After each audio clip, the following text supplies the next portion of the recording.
Good evening and welcome to the Sapien Care Group series of webinars. My name is Dr. Sanjeev Silva, a head and neck surgeon, and together with my co-director colleague, Dr. Nick Morris, consultant gynecologist, we form the Sapien Care Group. We aim to provide an educational platform discussing the most topical issues facing society during this pandemic by bringing the key decision makers and influencers. In our inaugural webinar, I very much hope you joined us for that, which is on demand. We interviewed Professor David Nabarro, COVID-19 Special Envoy to WHO, and that's available on our website.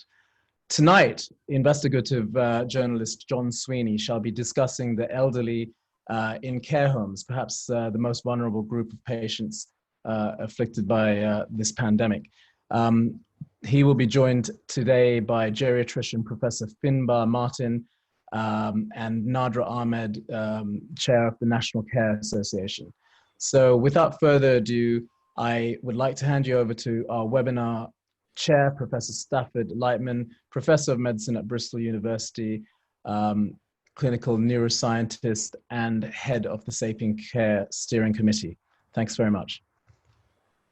Well, thank you very much, Sanjeev, and welcome everybody to Sapien Care's second webinar in its series looking at the challenges COVID-19 creates both for healthcare and for society. As Sanjeev has told you, today we're looking specifically at the challenges to our care homes, but not only during this crisis, but also in the new world once the worst is over and we need to look for a better and safer future. So for now, I'd like to introduce our panel for today. Finbarr Martin was for 32 years consultant in care of the elderly medicine at Guy's and St Thomas's Hospital, where he's Emeritus Professor of Medical Gerontology, where he developed and worked in the care home support team for South London care homes. He's also immediate past president of the European Geriatric Medicine Society and recently helped produce the WHO care homes guidance on COVID-19. Our second panel member is Nadra Ahmed, who's been chair of the National Care Homes Association since 2001 and has worked in social care for over 36 years. She's been a member of many advisory committees in the Department of Health and regularly represents the views of social care providers to the media. John Sweeney is an outstanding investigative journalist whose dogged determination to get to the truth has been the beacon of his work that he did at the Observer newspaper and at the BBC. He's covered wars from Afghanistan to Zimbabwe. He's challenged Donald Trump and Vladimir Putin and is no friend of the Church of Scientology.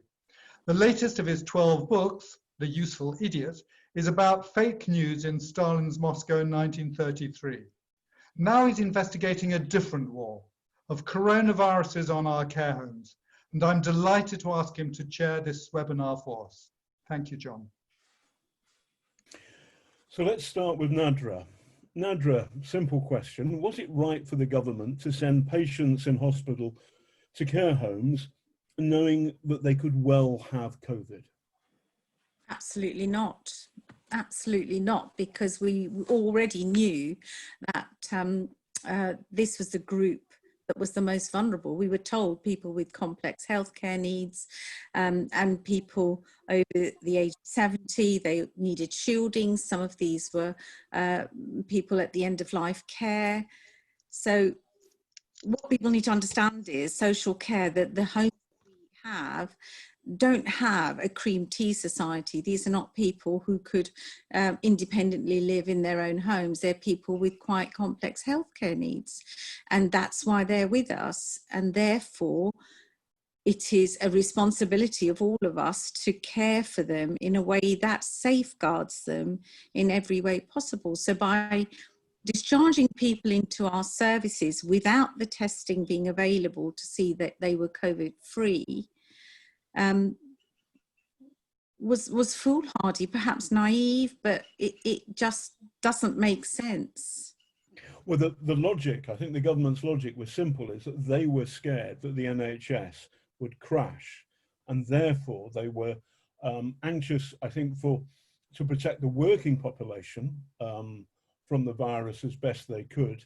And it seems as though they took a kind of hard-nosed decision, it's one way of putting it, to say, right, we're going to put these elderly people out of hospital back into their care homes because otherwise we're going to crash the NHS. That's their logic, I think. What do you think to that? Well, I think that's the rationale on which it was, and actually providers understood that rationale. We understood, and we're fairly supportive of the fact that we needed to build capacity in the NHS, and so we understood why that needed to happen. What we weren't aware of at the time that these policies were being formulated and being announced was that, of course, the things we needed, the tools we needed to keep people safe, were actually being diverted to the NHS as well. So things like PPE. So we have PPE in our services. We've always bought PPE for our residents. So things like gloves and aprons, we know about cross-infection because when there was the neurovirus, we kept it out of care homes. When where it's any infection, we have to try and keep it away from the people that are vulnerable. So we knew about that. What we didn't realise was that even our own suppliers started calling us and saying, we're really sorry, we can't give you the normal supply because all the supplies have been diverted to the NHS. We've been told that it has to all go to the NHS. We had containers being taken away from our suppliers straight into the NHS. So what that did was it exposed the sector even further. So not only did we not have access to testing, but we also didn't have PPE. So then we had this moment of critical chaos where providers had to source that PPE, and you created a supply and demand scenario which really blew the whole market wide. And you know, we had providers, one specific provider sticks in my head very early March, said, I've just spent £8,500 because I've got 3 people with COVID in my service, and that's going to last me a week. Right. And, you know, those were the messages. So people were engulfed. Finbarr, on this point, was the government right to send patients from hospitals into the care home system?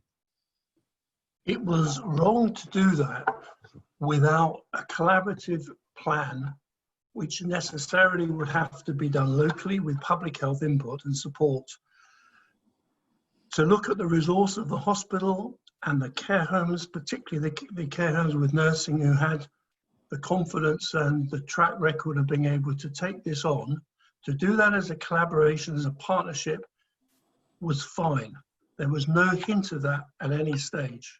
So no, it was wrong in the absence of that collaboration. Now, on a very simple level, my mum passed away a couple of years ago. She was a lovely old lady and she'd had an innings, but she was in a care home and she had dementia, not terribly, but and to be honest with you, I am grateful that she passed away 2 years ago and not now, because I would have found it incredibly difficult to be able to try and explain, impossible to explain to her, Mum, I can't give you a hug, I can't come in, we can only talk to you, you know, on a system like this, which is almost outside my own capacity, never mind somebody with dementia. So Finbarr, give us some idea of the scale of problems that people running a care home, working in a care home would have with elderly people who've got dementia. How do you handle that problem? Well, first of all, just to mention that up to maybe 2/3 of individual residents have some degree of dementia, and in many cases it's the predominant reason why they're in the care home. The relationship between that individual and their family, and also the carers, very important, continuous relationship with carers, is the key to their mental health. And therefore depriving that interaction is fraught with danger in terms of the mental health. The practical reality of that, of course, is that for many individuals, they become disorientated and confused and potentially agitated, which not only may be distressing for them, but it actually makes it rather more difficult then for the care staff working with those individuals to protect them in terms of protecting them from other residents who may be infected, and also, of course, to have some sort of strategy within a care home of some degree of separation of people based on the likelihood of or the known fact of infection. So that's a real difficulty for everybody concerned.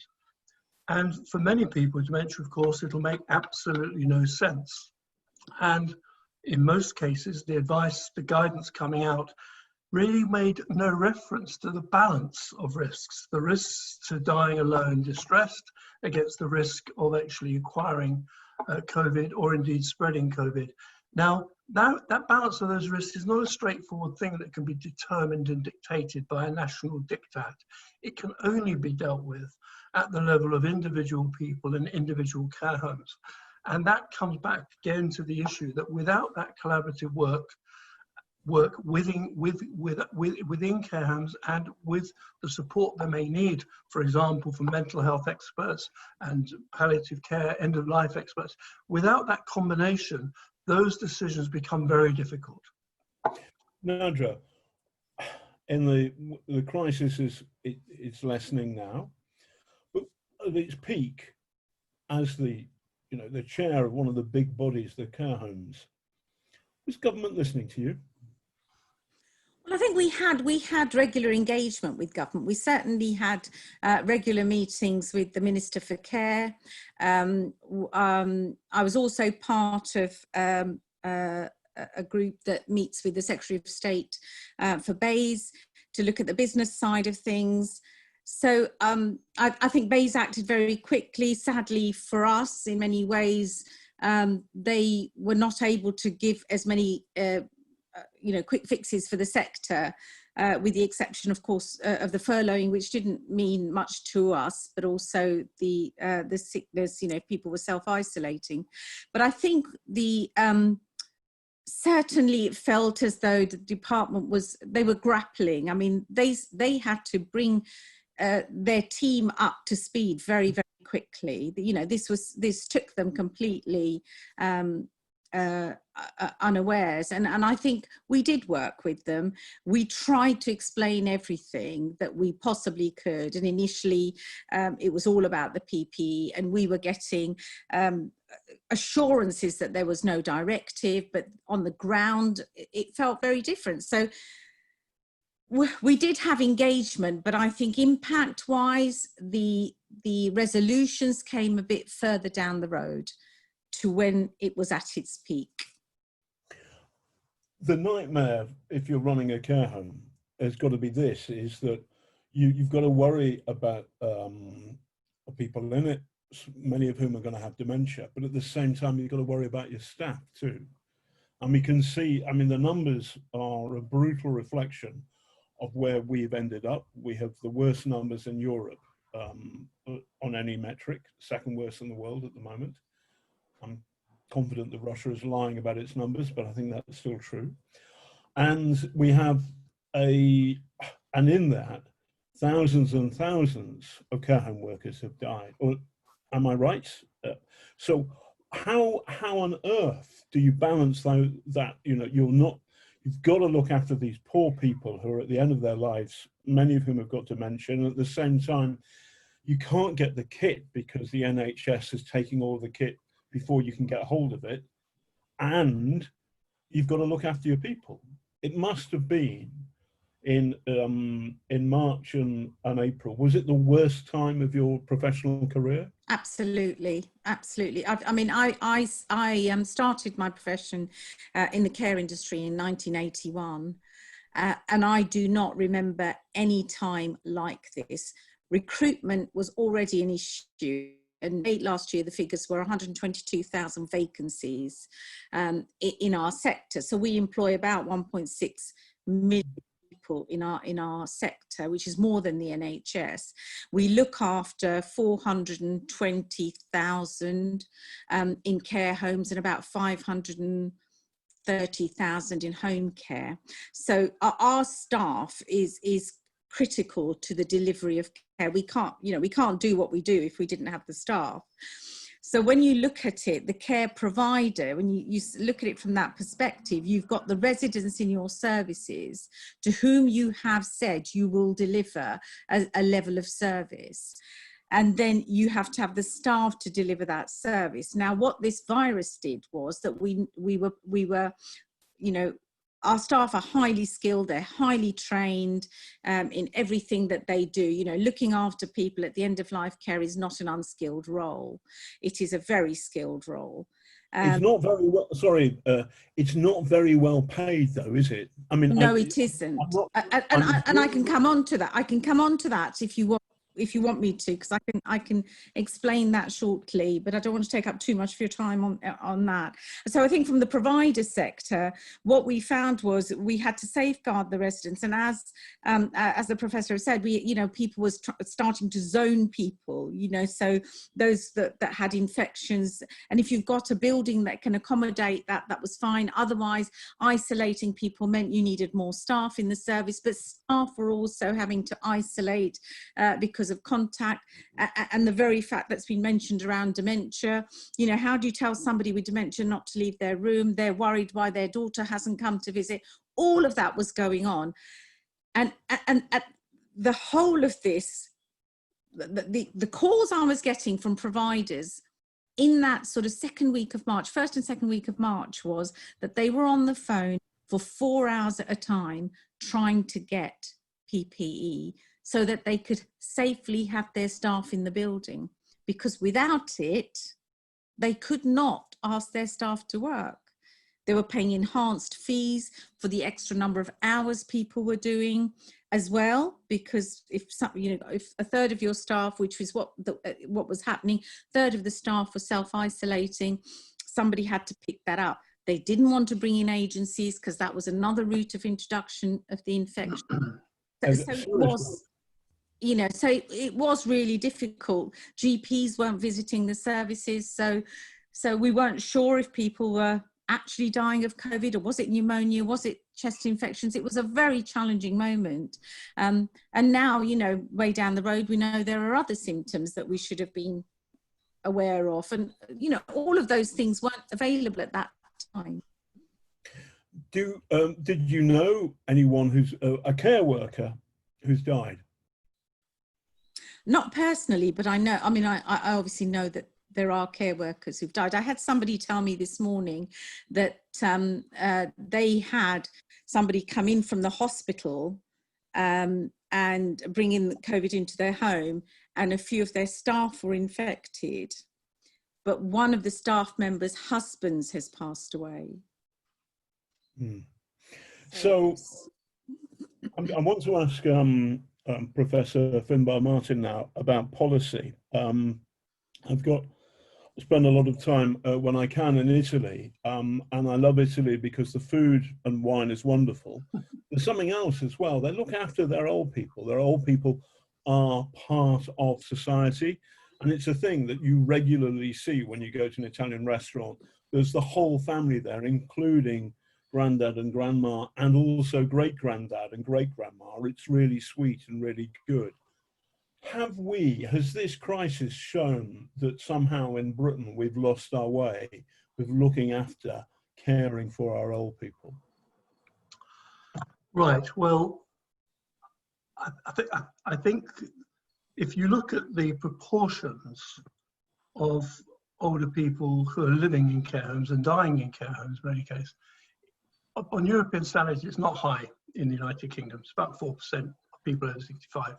And in fact, it hasn't gone up as a proportion, even though the population has aged. And that's partly explained by increased capacity of community services. Of course, the result of that means that those individuals who do live in care homes generally have much more complex needs, as Nadra has earlier said. So actually, to be frank, I don't think there are glowing examples from many other European countries about how to do this differently. But what I would say is that generally the direction of travel towards more intensive, the ability to support people more at home, is one that I and most other people support. But that's got to be balanced against the reality that the needs of some individuals, 24/7 needs, quite complicated needs, are actually very, very difficult to provide at scale at home. And so I don't myself think that the care home sector is about to disappear, or that the existence of the care home sector is an indictment. I don't think it's an indictment. I think what is an indictment is the lack of a realization that despite the work of people like Nadra and the over 1 million care workers doing their bit, the fact that the rest of the system, particularly public health and the health service, hasn't, and is only now recently beginning to engage with the question of what is our relationship, what's the division of labour, what are our mutual responsibilities, and how do we collaborate to a common end. And that's actually what we really need now, and which I hope this crisis will accelerate those conversations. Nadra, I wanted to ask you a specific thing, which is almost like the Cinderella test. Is that the government has announced for people who are not British that if they die, their families will get British nationality as a token of our country's thanks to these people. And I think there's a story in today's Times which says, apart from care workers, that doctors, radiographers, but not care workers, will get this thing. If they die, their family will become British citizens, but not care workers. What do you think to that? Well, it makes a mockery of the Department of Health and Social Care. What it basically does is it's the Department of Health. So you know, government decisions are being taken based on health professionals, and social care remains very much an afterthought. And I think, you know, I have said repeatedly now that perhaps what we need is a Secretary of State for Social Care who will fight for social care, because it actually doesn't feel like that. And I think that's an absolute injustice. Why are we standing on the doorsteps on a Thursday clapping for all our carers? What, you know, what does that actually mean if we cannot extend the same level of gratitude to people who have lost their lives in social care? I just don't understand it. I'm going to try not to raise my blood pressure on that one. Well, we get it. Finbarr, how many care workers have died in this crisis, as opposed to how many NHS workers? Do you happen to know the numbers, roughly? I don't know the numbers, I'm sorry to say, John. I don't know the numbers. What I do know is that care workers are one of those groups of people that have been identified as, in terms of low-paid workers who have not been furloughed, who have not been protected at home. They're a large part of that group of people who are overrepresented in the mortality figures. So although I don't have the numbers, we know that they must be overrepresented. The other fact, of course, is that there are other things about care home staff that also make them more vulnerable, and therefore obviously their colleagues more vulnerable, and residents are potentially more vulnerable. You know, which includes things like housing conditions, includes ethnicity, multimorbidity. These characteristics sound dry, but that's the reality for many care workers using public transport, living in relatively crowded conditions and not being well paid. So they become a vulnerable section of the population by dint of that, as well as their immediate exposure in the care home. Wasn't this obvious that it was going to work, that it was going to happen this way, or was it difficult? I'm trying to be fair. I've left the BBC, but I'm trying to remember the BBC kind of rules the way you look at this stuff. Is that the government was so worried about hospitals, about crashing the NHS, that it kind of forgot about care homes. Isn't that an understandable mistake? Nadra. Well, I think it's a challenge to understand why social care was important for most of the public. And I guess what could happen in the next few months might make us all realise why it is important. Because if we start to see provider failure, the statutory responsibility rests with the local authorities and with the NHS to take the people who are currently in care homes and care for them. So whilst I understand, I absolutely understand what you're saying about the focus of government, and I have never on record said that I thought it was wrong not to focus on the NHS. What I do say is it was wrong to ignore the social care sector, because of course the social care sector has actually been the backbone of the NHS for more years than I care to remember. We are looking after it more so. So when I started in 1981, I did not take anyone into my care service who was incontinent, confused, dementia, all of those things did not come into my care home. What we have now is we're looking after people who used to be looked after under the NHS in long stay wards. Now, keeping somebody in a hospital setting costs over £2,000 a week.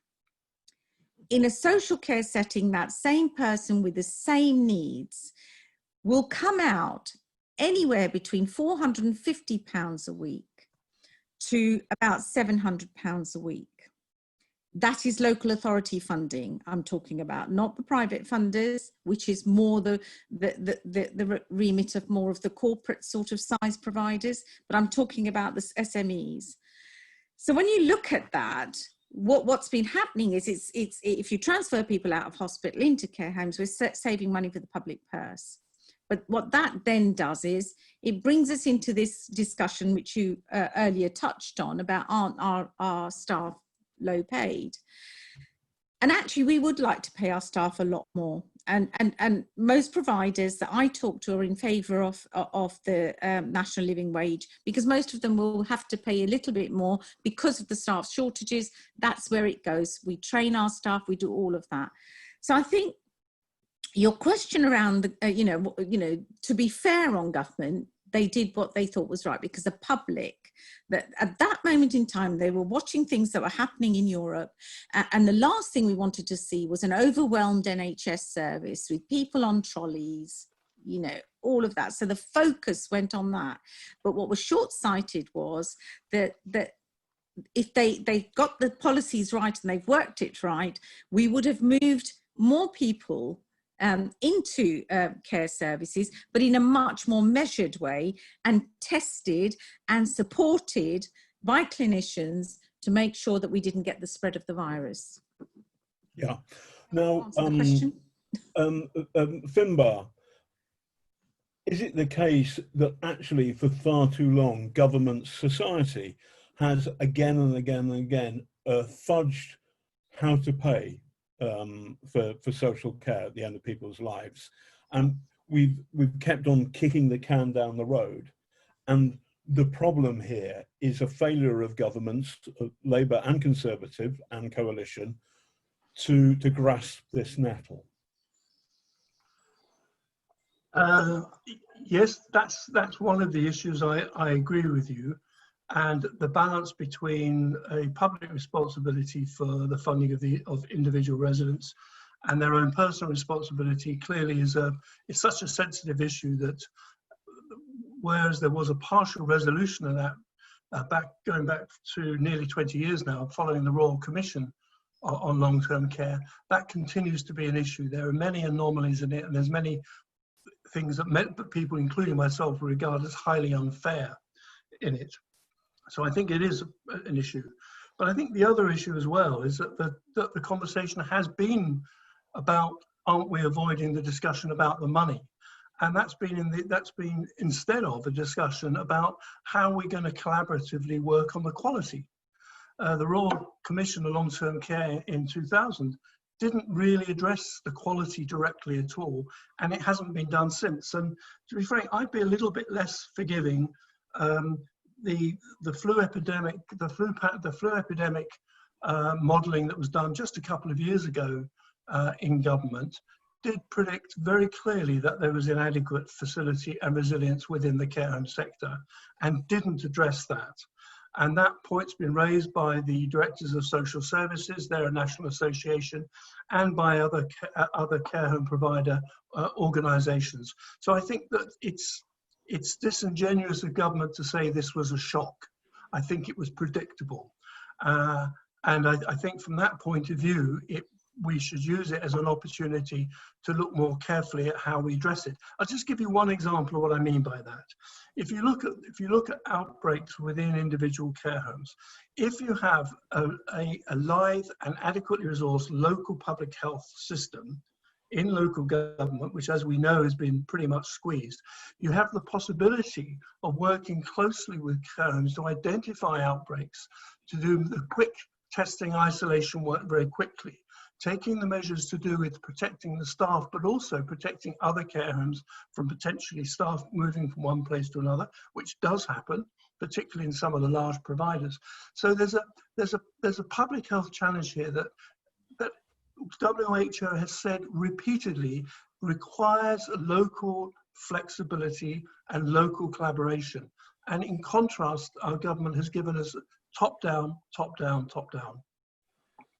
Yes, so is it possible that austerity has sort of cleaned away, left local government cupboards so bare that it didn't really have the machinery, the people, the money to do the job that for example, this report you talked about in 2000 expected of local government?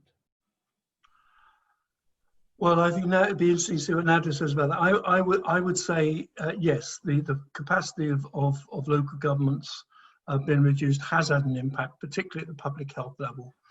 I do think the other issue, which is that the rather adversarial relationship that regulation has been used as a major way of monitoring and possibly improving quality in the care sector, but it's had for a long time since the CQC started, perhaps less so now.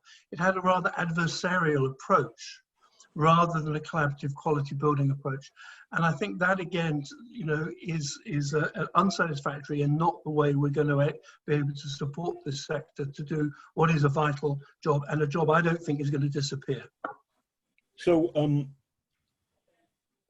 I live in Lambeth, very close to this rather beautiful shrine. It's an upturned boat, the skeleton, the hulk of an upturned wooden boat or ship, and it's a memorial to the people of Lambeth who died in the cholera epidemic in 1850 and thereabouts.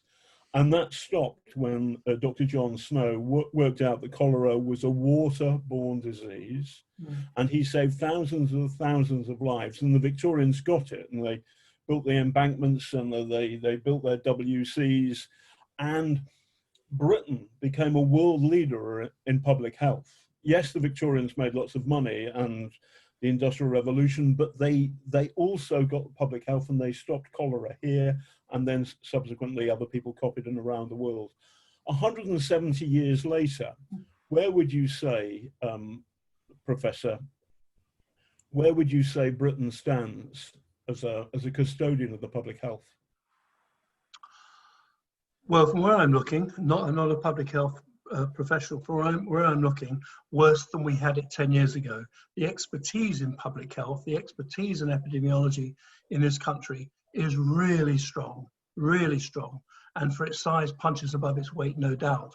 But the realization of that in terms of practical capacity had really been dented this last 10 years or so, and so I would be very critical of that.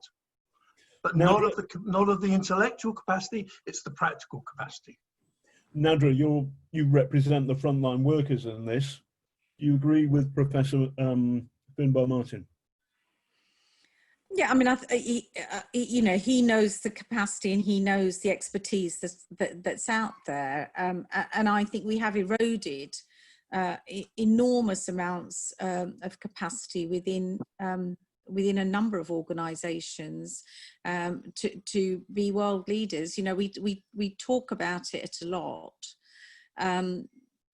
but I was a trustee of Parkinson's UK for a very long time. And I do recall some of the strides that we were making with other countries across Europe. and some of it was groundbreaking, but I think we were always hindered by the capacity issue. And I think, you know, we have lost ground over the last few years, definitely because of the Brexit debate. And I, you know, the elections and all of that, it's taken the eye off the ball. And I think, you know, when you talk about the reports, which the professor mentioned, you know, these should have been signs that should have been seen, and we should have been working. And can we make up for that? You know, all the cutbacks, the austerity, all of that in the public bodies that are there to support social care has led us all into this a very challenging ring. I think we're all trying to do the best that we can, but we're trying to do it very piecemeal sometimes. And actually, you know, for me, from my sector perspective, you know, our elderly deserve much better. They deserve much better than that. What's happening right now? Are you getting enough? Have you got enough kit, enough PPE? Have you got enough testing? If somebody's got it, is there a tracing? Is tracing happening? What's happening on the front line right now? Well, the PPE issue is at a plateau at the moment. It's not by any means completely sorted out, and the cost of PPE to us remains quite high. So give me a flavour of that. Sorry to interrupt, Nadra. Give me a flavour. How much does it cost to kit out a care worker for a day who's dealing with COVID clients in a care home? I mean, I can only use the example that I was giving earlier on about, you know, if you've got 3 people with COVID and you've got that 24-hour care around them, you're going to be spending in the region of £8,000 in order to make sure that you've got enough PPE in the building. £8,000, what's the time period? Worth of PPE. So that's for masks, for gloves, for aprons, for your cleaning equipments that you need. Is that a week? A week. That's... Some providers, I mean, and some providers tell us that that's eased off a little bit because the prices have come down slightly, but all providers are telling us that they are still spending probably 3 times more than they would normally spend. What's going to happen? Are the small and middle providers, are they in trouble? Are some of them going to go bust? Yes, and I think we've already seen one in North London who has closed their doors. We've got, we're working with the banks. The banks are supporting the small to medium-sized providers with that's accruing debt. I know what banks are like. Are they really supporting them, or are they saying they're supporting them? Well, they're increasing the overdrafts in order that staff can be paid. Put it that way. But as I said, that debt is accrued. It's not going to go away. That, you know, so that's just going to be ending up. What we're also what I'm hearing from some of the providers is that they, you know, you'll know of the ones in the north who've given notice to the local authorities saying that they are not going to be able to continue. But the measure I'm getting is June will be the crux period. Some providers are telling us they're worried about their wage bills for the end of this month, which is only next week. So this is where the banks are stepping in and increasing the overdrafts. But of course, everybody's worried now because we're not getting the residents back into the services because people are not choosing to go back into care homes because of what's happening. So if you're carrying voids of 40% now, your business model is going to be at risk, and the funding that was given out to the local authorities was not ring-fenced, and so therefore they've had to use it for other things that they've got in there, you know, because it was a very wide guideline. So homelessness, victim support, children's services. So it's not gone in the way that people assume that we've got. And what, you know, and I get terrible comments on social media about, you know, bleating for more money. We're not bleating for more money. The reality is the funding for social care has been it's been cut because it's never been measured, and that's the publicly supported ones, and that I think has led to where we are now. So the resilience in the sector of the couple of months that they would all have had has now been used up, and now it's about borrowed time. And I think we will see some provider failure. Tests. So if you your providers, they're worried about somebody, they want to test them. Does that happen now? It's really patchy, and I have to say it's the one that's filling my mailbag the most. We've got providers telling us that their locations are not being recognised through the portals. They're having tests delivered to them. They're taking the tests for their residents and their staff, and then they're getting lost and they're having to do them again. It's 8 to 10 days before they're getting results back, which means that they could be out of date. Do they have to do them again? And we've got to get into a situation, because, you know, the test can't only be taken once. We're going to have to do these regularly. You know, for the period that's lying ahead, for care providers, these tests are going to have to be done regularly. And I think that's the bit, we need it much smoother, we need it much clearer, so that we can actually stem this virus in care homes and stop it going anywhere else. But testing is crucial. It's no telling one of my providers in Norfolk that the closest test centre is in Sheffield, because you've just mentioned you know, that then they're going to have to go on public transport to a test center. It's not going to happen. So, you know, having them sent to the services, that some of that is happening. Some areas, people are very happy, they've got the tests, it's all happened, but it needs to be consistent. And that's what worries me now. I've got a question from Jackie Morris, who's involved in the care home sector. She says, what about GPs? Was there a problem in getting GPs into care homes to say, you know, to give their advice?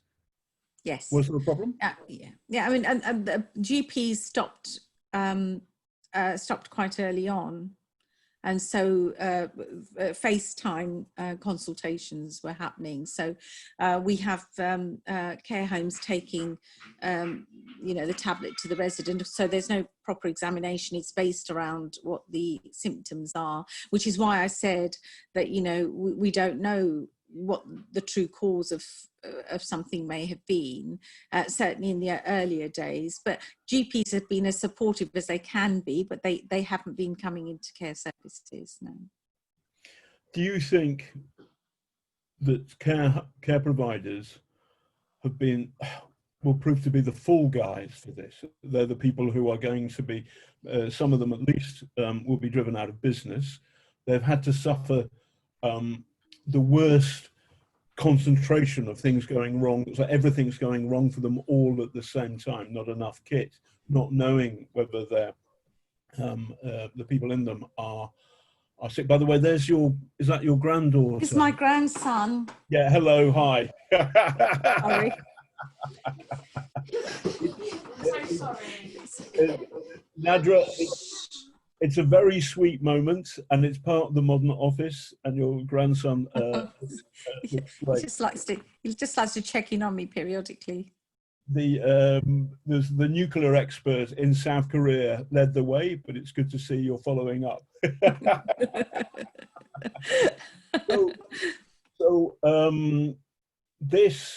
So anyway, back to my rather grim question. Do you think the care home sector has been the people who have borne by far and away the brunt of this awful virus?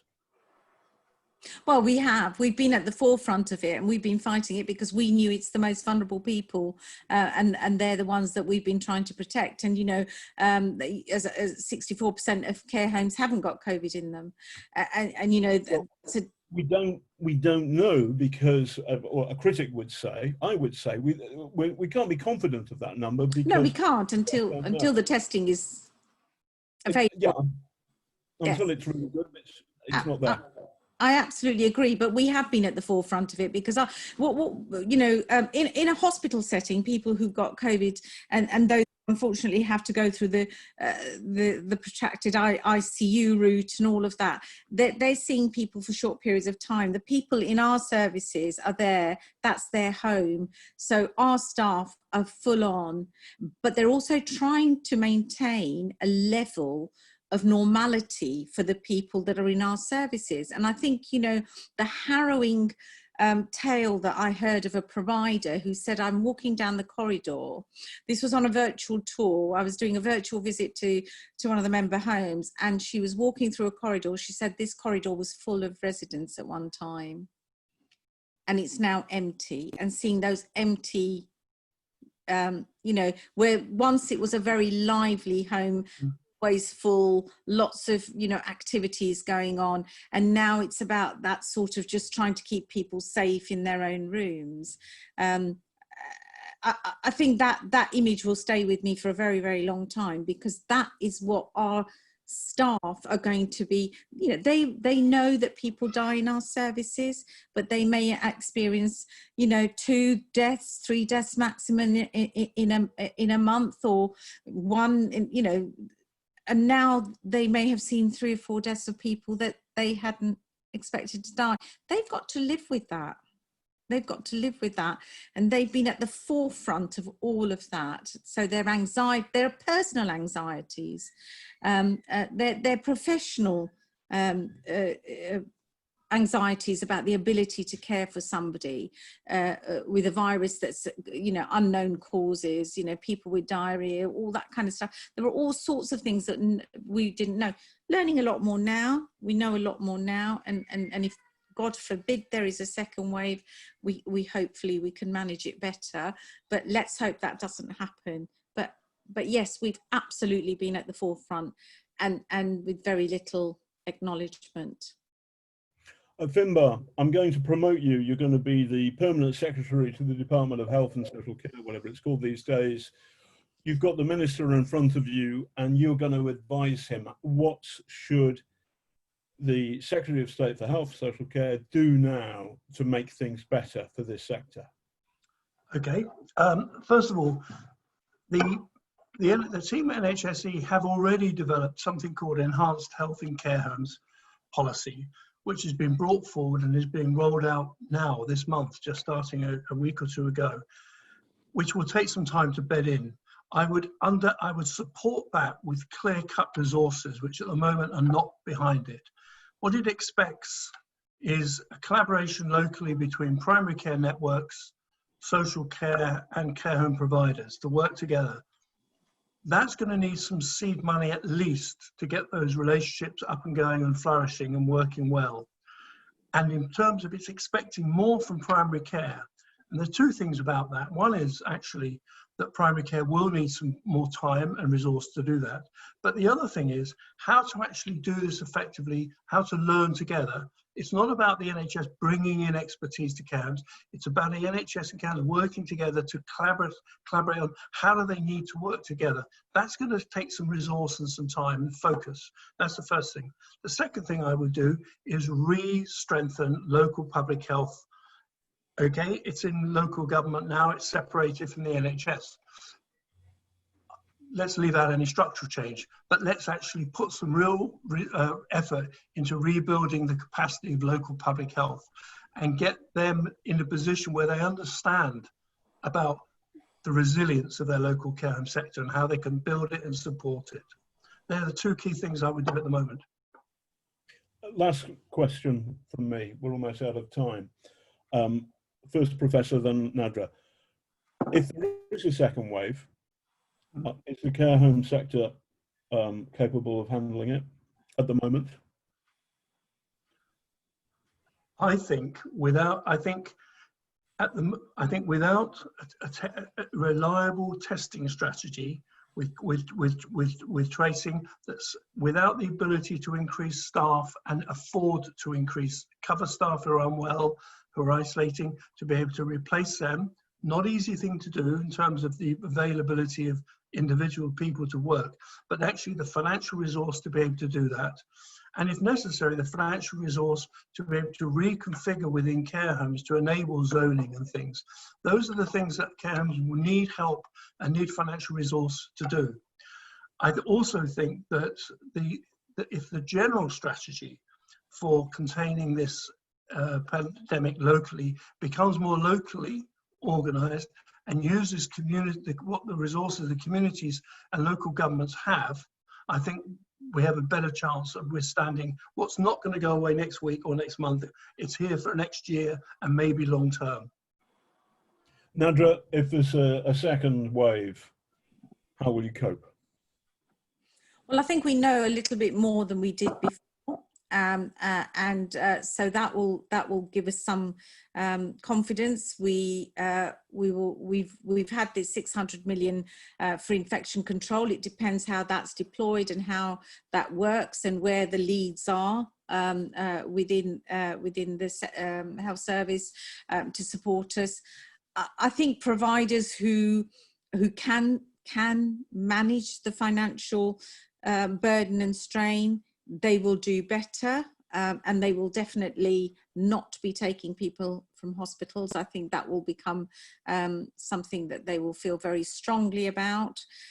So that they'll be able to manage the people. But I think the financial burden that over the last couple of months, the enormous strain on the sector, if there isn't enough resource, as the professor has said, I suspect we will struggle to maintain the capacity of care homes.